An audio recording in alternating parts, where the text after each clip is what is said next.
Hi යාළුවනේ අද අපි බලමු කොහොමද මේ වගේ ලස්සන table of content එකක් හදාගන්නේ කියලා. මෙන්න මේ විදිහට ලස්සනට one by one එකට switch වෙන්න පුළුවන් විදිහට හදාගන්නේ කොහොමද කියලා බලමු. ඉස්සෙල්ලාම යන්න ඔයාලගේ word එකට ගිහිල්ලා දැන් මම මේ එන්න ඕන topics ටික මම type කරගත්තා. දැන් මේ මෙතන දැන් අපි හිතන්න දැන් අපිට ඕනි ඒකේ අපි දැන් තෝරගන්න ඕනි කෙලින්ම අපේ ප්‍රධාන මාතෘකා එන්න ඕනි මොනවාද ඊට පස්සේ සබ් ටොපික් එන්න ඕනි මොනවාද ඊට පස්සේ ඒකේ තව සබ් ටොපික් යනවා නම් ඒවා මොනවාද කියලා අපි තෝරගන්න ඕනි. හරිද? ඊට පස්සේ දැන් අපි හිතමු මේක මෙන්න මේ ටික ප්‍රධාන මාතෘකා මේ ටික ඊට පස්සේ මේවා සබ් ටොපික් එන්න ඕනි කියලා. මේ ටික සබ් ටොපික් එන්න ඕනි. ඊට පස්සේ ඔය විදිහට යන්න ඕනේ. දැන් අපි මේකේ සබ් ටොපික් කියන්නේ මේකේ තවත් සබ් එකක් විදිහට තමයි මේව යන්න ඕනේ. මෙන්න මේ විදිහට නිකන් normal අතෙන් මේ විදිහට හදා ගන්නවා. දැන් මේක මේ විදිහටම ඔටෝමැටික් වෙන විදිහට හදන විදිහ කියලා දෙන්න තමයි යන්නේ. අපි දැන් ගත්තොත් එහෙම මේකට දාලා තියන්න. දැන් අපි මේක ගත්තොත් එහෙම දැන් මේ පළවෙනි ටොපික් එක ගන්නවානේ. පළවෙනි ටොපික් එක මේන් ටොපික් ටික. මේකට අදාළ ප්‍රොෆයිල් එකක් අපි හදා ගන්න ඕනේ මෙන්න මෙතන. ඒ කියන්නේ මේ ස්ටයිල් එක. දැන් මේක මේ හෝම් ටැබ් එකේ තමයි ඒක තියෙන්නේ. අපි දැන් අපිට ඕනේ මාතෘකාව සිලෙක්ට් කරලා ඉවරලා අපිට ඕනේ සෙටින් එක අපි දෙනවා බෝල්ඩ් කරලා ෆොන්ට් එක ටයිම්ස් නිව් රෝමන් දීලා ෆොන්ට් සයිස් එක 12 වගේ දීලා අපි අපිට සෙටින් එක හදා ගන්නවා. සෙටින් එක හදාගෙන ඉවරලා අපි ඒක සිලෙක්ට් කරලා ඉවරලා අපිට ඕනේ දැන් ස්ටයිල් එක මෙතන දීලා තිනවා ස්ටයිල් දීලා තියෙන එක ස්ටයිල්. ඒ අපිට ඕනේ ස්ටයිල් එකට අපි ඒක ඇප්ලයි කරනවා. ඒ කියන්නේ අපි හෝම් එකේ මම මේක දෙනවා මේ මේන් හෙඩින් යන හින්දා මේක හෙඩින් 1 වලට දෙනවා. ඒ කියන්නේ ඒක රයිට් ක්ලික් කරලා update heading 1 to match selection කියන එක දෙන්න ඕනේ. එතකොට මේකේ තියෙන සෙටින් එක මේකට ඇප්ලයි වෙනවා. ඊට පස්සේ දැන් මේ විදිහට අපි දැන් අනිත් ඒවාට දානවා නම් ඒ විදිහට අර හෙඩින් 1 කියන එක මෙහෙම තේරුවාම ඒ සෙටින් එක එනවා ඔටෝම. මෙන්න මේ විදිහට ඇප්ලයි කරන්න ඕනේ. නමුත් දැන් මෙතන ඔයාලට පේනවා ඇති මේ කැපිටල් වෙන එක වෙලා නැහැ. ඒක අපිට අර මෙතන මෙන්න මේකෙන් අපි මේ සිම්පල් එකයි පොඩි මේ කැපිටල් එකයි තියෙන මෙන්න මේකෙන් අපිට හදා ගන්න පුළුවන් අපර් කේස් දාලා. එතකොට මේ ඔක්කොම කැපිටල් වෙනවා. මේ විදිහට දැන් මම හෙඩින් 1 යන්න ඕනේ ඔය ටික මෙතනින් හදා ගන්නවා. ඊට පස්සේ දැන් ඔයා මොනවා හරි දැන් මේකේ යටතේ මම ටයිප් කරනවා නම් මෙන්න මේක ඇතුලේ තමයි ටයිප් කරන්න ඕනේ. ඔයා මේක ඇතුලේ ටයිප් කරනවා නම් මෙන්න මේක ඇතුලේ තමයි ටයිප් කරන්න ඕනේ. ඒක ඔයාලට හරියට වැඩ කරනවද බලා ගන්න පුළුවන්. මෙතන මෙන්න මේ ඊතරේ ක්ලික් කරාම මේක expand වෙනවා, collapse වෙනවා. ඔයාලට බලා ගන්න පුළුවන් මෙතනින්. මගේ word එක පොඩ්ඩක් stuck වුණා. ඉතින් ඔයාලට බලා ගන්න පුළුවන්. මෙන්න මේ විදිහට වැඩ කරනවා නම් හරි. ඒ කියන්නේ හරියට වැඩේ වෙලා තියෙන්නේ. ඒ විදිහට තමයි ඒක කරන්නේ. ඊට පස්සේ දැන් යනවා අපේ දැන් මේ main topics ටික. ඊට පස්සේ යනවා ඊළඟට second topic එක කියන්නේ heading 2 type එක කියන්නේ. ඒතර මේවා. ඒතර මේ වගේ එකක් ගත්තාම ඒක දාන්න ඕනේ අපිට හිතන්න දැන් අපි මේකේ ඒ font size එක 11 ඒ times දාලා අපිට font එක අපි apply කරගන්නවා. apply කරගෙන ඉතින් මේක අපි bold කරගන්නවා. font size එක 12ම දෙමුකෝ. ඒ වගේ setting එකක් දෙනවා. එතකොට දැන් මේක දීලා අපි මේක second එකක් විදිහට ගන්න ඕනේ. එතකොට මේක select කරලා දැන් මේක අර ඉස්සෙල්ලා දුන්නේ 1 එකනේ. ඒතර මේකේ heading 2 කියන එකට තමයි දෙන්න ඕනේ. නමුත් දැන් මේක අපි setting එක මේක තියෙන setting එක නෙමෙයි අපි දැන් මේකනේ මේකට apply කරගන්න ඕනේ. එතකොට අපි කරන්නේ මේක click select කරලා මේක right click කරලා update heading දෙනවා. එතකොට ඒ setting ඒ කියන්නේ අපේ setting එකට මෙතන heading මේ style එක update වෙනවා. ඊට පස්සේ එතනින් එහාට දැන් මේකේ අපිට මෙන්න මේවා යන්න ඕනේ. මෙන්න මේ heading 2 කියන එක යටතට. ඊට පස්සේ මේකෙත් යටතේ යන්න ඕනේ එකක් නේ මෙන්න මේක 111 කියන එක යන්න ඕනේ. එතකොට මම මේක තව මෙහෙට එකක් ගහගන්නවා. මේ ටැබ් එකෙන් මේක ගහගන්නේ. මේ වලට නිකන් අර පැහැදිලි වෙන්න ඕනේ හින්දා මේකෙන්න ඕනේ අර කලින් එකට. එතකොට මෙන්න මේ විදිහට යන්න ඕනේ. ඔන්න ඔය විදිහ මේවා ඔයාලට කැපිටල් කරගන්න ඕන නම් මෙතනින් කරගන්න පුළුවන්. ඒක ගැටලුවක් නැහැ. මේ ඒක as you wish මෙතන මම normal මේක තියෙනවා. ඊට පස්සේ දැන් මෙතන යන්න අපි මෙතන දී ගත්තේ පළවෙනි කියන්නේ heading 1 වලට යන්න ඕන ටික ඊට පස්සේ heading 2 වලට යන්න ඕන ඒකෙත් sub topic එකක් විදිහට ඊට පස්සේ දැන් මේවා එතකොට මෙන්න මේවා select කරලා වෙලා ඒකත් අපි හිතමු font size එක 12 ටයිම්ස් නිව් රෝමාන් ෆොන්ට් එකෙන් එන්න ඕනේ කියලා බෝල්ඩ් කරලා එන්න ඒ සෙටින්ග්ස් එකට මෙන්න මේ තුන්වෙනි හෙඩින් එක අප්ඩේට් කරගන්නවා. හෙඩින් ස්ටයිල් එක මේක අප්ඩේට් කරගන්නවා. එතකොට දැන් ඒ ස්ටයිල් එකට මේක අප්ඩේට් කරලා තින් දැන් ඒ විදිහට මේකත් එන්න ඕනේ තුන්වෙනි එකකට. එන්න ඒ විදිහට ඔයාට ඕන විදිහට මෙතනින් තියෙන ඒවා අප්ඩේට් කරගෙන ඔයාට හෙඩින් මෙතන 4ක් දක්වා යන්න පුළුවන්. ඊට වඩා යන්නත් පුළුවන්. මේ කියන්නේ මෙතනින් අපි ගිහිල්ලා නිව් එකක් හදාගෙන create new style ගිහිල්ලා එතනින් හදාගෙන එකක් අපිට නමක් දීලා අපේ setting එක දීලා modify දීලා update කරගන්න පුළුවන්. එච්චරටම අවශ්‍ය නැහැ. උපරිම සාමාන්‍යයෙන් රින් 4ක් වගේ ගියාම ඇති. නැත්නම් ගොඩක් දැම්මොත් එහෙම වෙන්නේ මේක අර ලස්සනට අපිට එන්නේ නැහැ මේ අර table of content එක. දැන් මේ විදිහට දැන් මම දාන් යනවා. දැන් මේක යටතේ එන්න ඕනේ. දැන් මේවා heading 1 වලට ආපුවා. මේ heading 2 වලට ආපුවා. heading 3 වලට ආපුවා. මේ අඳුර ගන්න ලේසි වෙන තමයි මම මෙහෙම ටැබ් ගාලා හදාගත්තේ.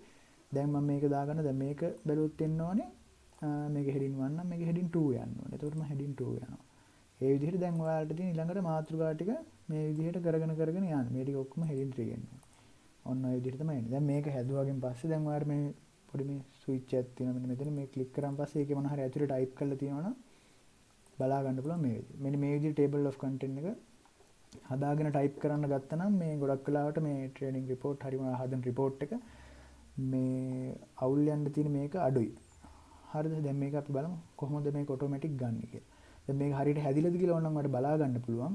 මෙන්න මේක යන view කියන ටැබ් එකට ගිහිල්ලා navigation pane කියන එක on කරාගෙන පස්සේ මෙන්න මෙතනින් ඔයාලට බලා ගන්න පුළුවන්. මේ තියෙන දැන් අපේ table of content එක හැදෙන විදිහ තමයි බලා ගන්න. දැන් හදිස්සියේ මොකක් හරි මේක කලින් මාතෘකාව කියන්නේ මේක යටතේ එකක් නෙමෙයි. නමුත් මේක උඩ මේකෙම එකක් වෙන්න ඕනේ කියන්නේ හිතන්න මේක ගන්නකො මේක ගමු. දැන් මේක ඒක යටතේ එකක් නෙමෙයි මේකටම එන්න ඕනේ කියලා හිතමු. එහෙම වුණොත් එහෙම දැන් මොකද කරන්නේ? අපි මෙහෙම right click කරලා ඉවරලා promote දෙනවා. promote දුන්නාම මේක ඒ මාතෘකාවක්ම වෙනවා. ඊට පස්සේ ඒක නැත්තම් ඒක පහළට දාන කෙනෙක් ඒකේ sub topic එක කරන්න ඕන නම් මේක right click කරලා depromote කරනවා. demote කරනවා. එතකොට ඒකේ sub topic එක. මේ විදිහට දැන් මේක හිතනවා දැන් මේක දැන් මම මෙන්න මෙහෙම demote කරලා තියෙනවා. එතකොට දැන් මොකද වෙන්නේ? මේක මේකේ sub topic එකක් වෙන්නේ. නමුත් දැන් ඒකම වැරදි. දැන් මට ඒක කලින් එකට ගන්න ඕන නම් ඒක ක්ලික් කරලා මෙහෙම කරලා ප්‍රොමෝට් කරාන් පස්සේ උඩට එනවා. දැන් මෙන්න මේ විදිහට තමයි මේකේ අපිට ඕඩර් එක ඔයාට ඕන විදිහට සබ් ටොපික් යන්න ඕන නම් මෙතනින් එහෙම හදාගන්න. දැන් හිතන්නකෝ දැන් මෙතනට තව සබ් ටොපික් එකක් ඕනේ කියලා. මෙතනින් ගිහිල්ලා ඔයාට ඕන නම් new heading after new heading before after එහෙම දාගන්න පුළුවන්. after දැම්මොත් මෙතන හැදෙනවා. මේ හැදිලා තියෙන මෙතන ඔයාට ඕන දේ ටයිප් කරාගෙන පස්සේ ඒ විදිහට ඒක අප්ඩේට් වෙනවා. ඒ විදිහට තමයි තියෙන්නේ දැන් මෙතන. දැන් මෙතන දැන් මේක ඇවිල්ලා තියෙන එක බලා ගන්න පුළුවන්. දැන් මේ නිල් පාට වෙලා තියෙනවානේ. දැන් මෙන්න මේක නිල් පාට නම් home කියන එකට ඇවිල්ලා බැලුවම පේනවා මේ heading 4 වලට තමයි ඒක වැටලා තියෙන්නේ. එතකොට heading 4 කියන එක අපිට නිල් පාට නෙමෙයි වෙන්න ඕනේ. එහෙනම් අපි මේක right click කරලා modify වලට ගිහිල්ලා අපිට පුළුවන් මෙතනින් මේක කළු පාට කරලා මෙතනින් times new roman font එකට දාලා මෙතනින් font style එක 12 දාලා bold කරලා ඒ විදිහ අපේ settings ටික හදලා මේ මෙතන center ඒ වගේ ඒ ටික හදන්නත් පුළුවන්. ඒක කැමති එකක් දෙන්න පුළුවන්. ඊට පස්සේ දීලා ඕකේ කරනවා. එතකොට ඒ settings එකට මේක අප්ඩේට් වෙනවා. දැන් මේක ගත්තොත් මේ බලන්න. මේකේ 5 වලට ගිහිලා තියෙන. ඒකේ තවත් sub topic මේක කියන්නේ. දැන් මේක ගත්තොත් 1 ඊට පස්සේ 2 3 4 5 විදිහට තමයි ගිහිලා තියෙන්නේ sub topic එක. දැන් මේක ආය නම් මේ මෙච්චර යන්න ඕනේ නැහැ. මේක වැරදිනේ මෙහෙම ගියොත් මම ඒක ආය ප්‍රොමෝට් කරනවා. ඒ කියන්නේ උඩ එකට ගන්නවා. දැන් මේකත් ගන්නවා. මේක කමක් නැහැ කියමුකෝ ඔය විදිහට තියමු දැන්. දැන් සමහරවිට ඔයාලට තේරෙන්නේ නැති මම හිතන්නේ මම කියපු දේ මේවා ටික ගන්න ඕනේ පිළිවෙල. දැන් අපි බලමු කොහොමද table of content එක හදාගන්නේ කියලා. දැන් මේකේ නම් මම ගොඩක් මුකුත් මේවා දාලා නැති නිසා එන්නේ නැති වෙයි.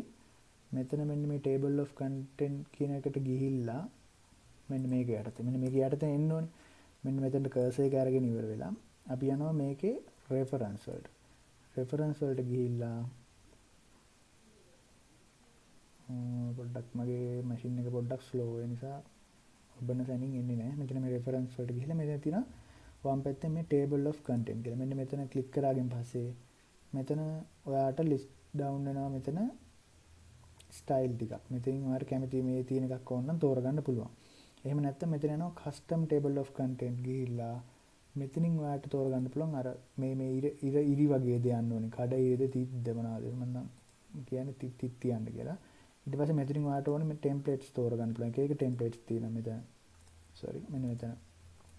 මෙතනින් formal ඔය සාමාන්‍ය formal වගේ දැම්මහම හොඳයි නැත්තම් සිම්පල් දැම්මම ඔය විදිහට. ඒ විදිහට අපේ ෆෝමල් දානවා. මේ විදිහට තමයි සාමාන්‍යයෙන් එන්න ඕනේ හෙඩින්ග්ස් ටික.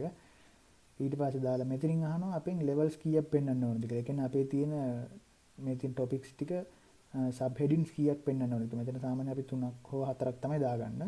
දාලා වෙලා ඕකේ කරන්න. ඊට පස්සේ මෙතන ඔටෝම හැදෙනවා. දැන් මේ මම මේ දාලා තියෙන එකට අදාළව තමයි මෙතන හැදිලා තියෙන්නේ.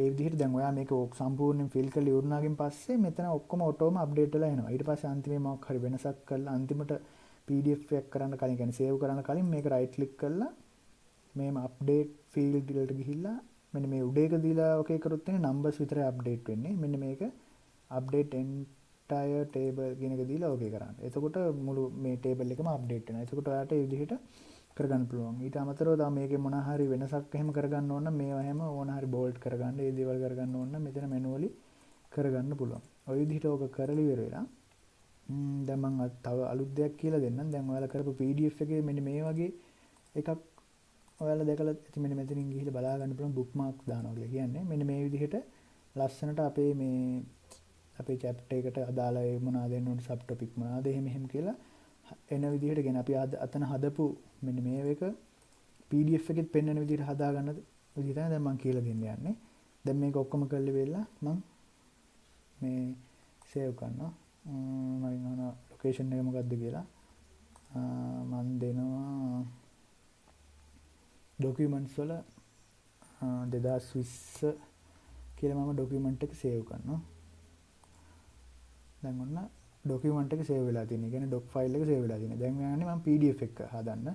ෆයිල් ගිහිල්ලා මෙතන සේව් ඇස් වලින් ගිහිල්ලා දෙන්නත් පුළුවන්. සේව් ඇස් ගිහිල්ලා මේ අපේ ලොකේෂන් එක තෝරලා ෆයිල් නේම් එක දීලා මෙතනින් PDF දීලා මෙතනින් මතක ඇතුව තියාගෙන මෙන්න ඔප්ෂන් වලට ගිහිල්ලා මෙන්න මෙතන include non printing information වලට යටතේ මෙන්න මේකට ටික් එක දාලා මෙතන headings කියන එක on කරන්න. අන්න ඒක on කරාගෙන් පස්සේ තමයි අර විදිහට ඔටෝම මේ PDF එකේ හැදෙන්නේ මේ එකක්. ඉන්න බලමු. මේකට පොඩි වෙලාවක් ගන්නවා.